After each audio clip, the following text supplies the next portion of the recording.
What happened to the golden calf that the Israelites built while Moses was on Mount Sinai? Was it destroyed forever? Or could it still exist, hidden somewhere beneath layers of ancient history? The story of the golden calf is one of the most iconic and mysterious episodes in the Bible. But beneath its religious and moral lessons lies a lingering question that few dare to ask. Did the golden calf truly vanish? Or is there more to its fate than the scriptures tell us? Let's go back nearly 3,000 years to a time of wandering, rebellion, and divine intervention.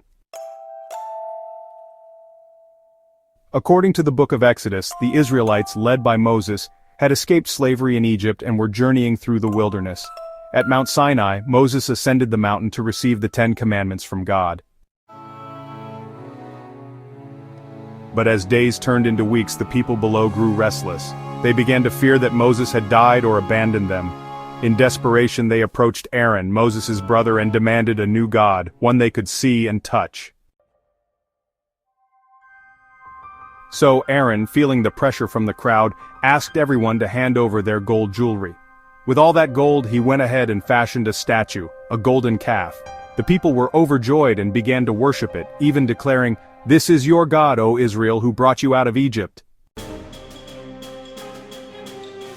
This, honestly, was one of the greatest betrayals in biblical history. When Moses came back and saw the people worshiping the idol, he was absolutely furious. He shattered the stone tablets that held the commandments and destroyed the calf. Or did he? According to the Bible, Moses burned the golden calf, crushed it into powder, scattered it on the water, and made the Israelites drink it.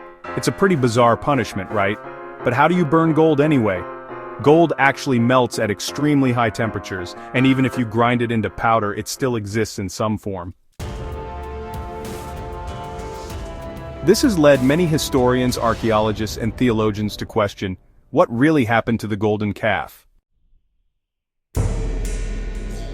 Some believe the destruction was symbolic, that Moses may have defaced or melted the idol but not eliminated all traces of it.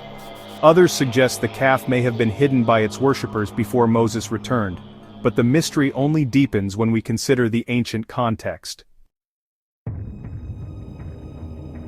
In the time of the Exodus, golden statues weren't just decorations.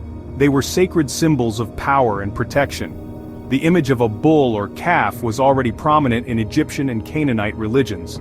The Apis bull, for instance, was worshipped as a divine figure in Egypt. Could the golden calf have been more than just a rebellious creation? Could it have been an artifact, perhaps even taken from Egypt itself? Some fringe researchers suggest that the idol might have been part of the treasures carried by the Israelites during their escape. If this is true, and if it survived, where is it now? There are several theories. One theory points to Mount Sinai itself.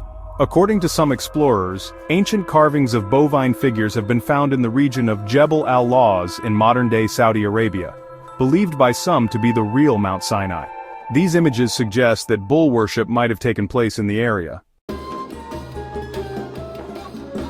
Could remnants of the calf still be buried there, hidden beneath centuries of sand and stone?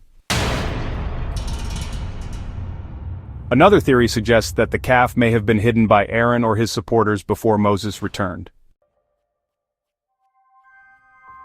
There are even medieval legends that speak of a golden idol lost in the deserts of the Middle East, which brings misfortune to those who find it. Could these stories be echoes of the lost golden calf? But there is another possibility, one that lies not in the past, but in the present. Some modern-day treasure hunters believe that the calf, or what's left of it, could be discovered in an ancient cave system, or beneath the ruins of old Israelite settlements. Using ground-penetrating radar and satellite imagery, they search the region for signs of hidden gold artifacts matching the biblical description. So far, no definitive discovery has been made, but the mystery remains.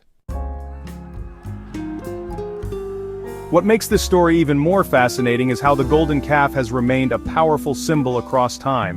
It represents temptation, false worship, and the human tendency to seek material over spiritual truths. But if the golden calf still exists, if it was never truly destroyed, then it's more than just a symbol. It's a physical link to one of history's most dramatic spiritual turning points. Some scholars argue that even if gold was melted or ground, it could have been recovered. After all, gold doesn't vanish, it transforms. Perhaps the very gold that made up the golden calf was reused, melted down, and forged into another object. Could it have been reabsorbed into the tabernacle, or sold, traded, and now lying forgotten in some museum, its past long erased? Others suggest that Moses may have destroyed the visible idol, but preserved a fragment as a warning, a relic to remind future generations of the consequences of disobedience. Until now, no such relic has surfaced. But, the absence of evidence is not evidence of absence. Perhaps the truth of the golden calf lies not in what we can find but in what we choose to believe. As with many ancient mysteries, the line between history and legend is thin. The sands of time have covered many secrets, and among them may lie a golden idol, once worshipped in rebellion, now lost to the ages. So what do you think? Was the golden calf truly destroyed, or is it out there waiting to be found?